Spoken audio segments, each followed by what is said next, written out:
Driving a taxi for over 2 decades, you see a lot. I'm a 45-year-old male taxi driver and have experienced my share of bizarre encounters, but nothing compares to that one night. It was a typical shift until I picked up a passenger that would turn a routine drive into something out of a thriller. It was late, probably close to midnight, when I stopped at a dimly lit corner.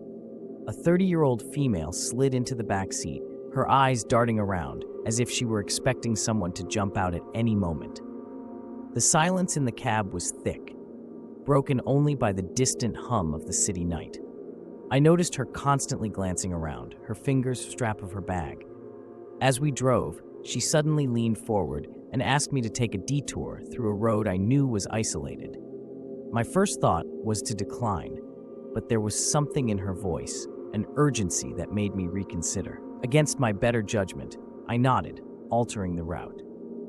Her eyes seemed to settle, but her body remained tense, the kind of tension you can almost see rippling through her.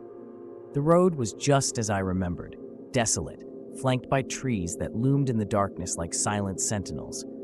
Her nervousness was palpable, and she kept checking her phone, the light of the screen casting eerie shadows across her face. Then, without warning, she instructed me to stop the car. The area was deserted, with no signs of civilization in sight. My instincts screamed at me to keep driving, but curiosity got the better of me. She got out, and I watched her through the rearview mirror, uncertain of what would happen next. She moved to the back seat, her silhouette barely visible in the moonlight. I watched as she began searching frantically, her movements erratic and desperate, like someone running out of time. Her behavior was unnerving, and I could feel my heart rate increase with each second that passed. Suddenly, muffled sounds reached my ears from the back seat. My anxiety spiked. I swallowed hard, finally asking if everything was all right, my voice breaking the tense silence. There was no response, only more muffled shuffling. The air felt heavy, and my grip on the steering wheel tightened. I debated whether I should get out or stay put. Finally, curiosity and worry pushed me to turn around, just in time to see her pulling something out from under the seat. A small, sealed package. Her hands were shaking, but her expression was one of relief. I felt my breath catch in my throat. This was it, the climax of the oddest night of my career. To my shock, it was just an old lunchbox. She held it like it was a treasure, her entire demeanor changing as if a great weight had been lifted. The relief was mutual, though I was still processing the bizarre turn of events.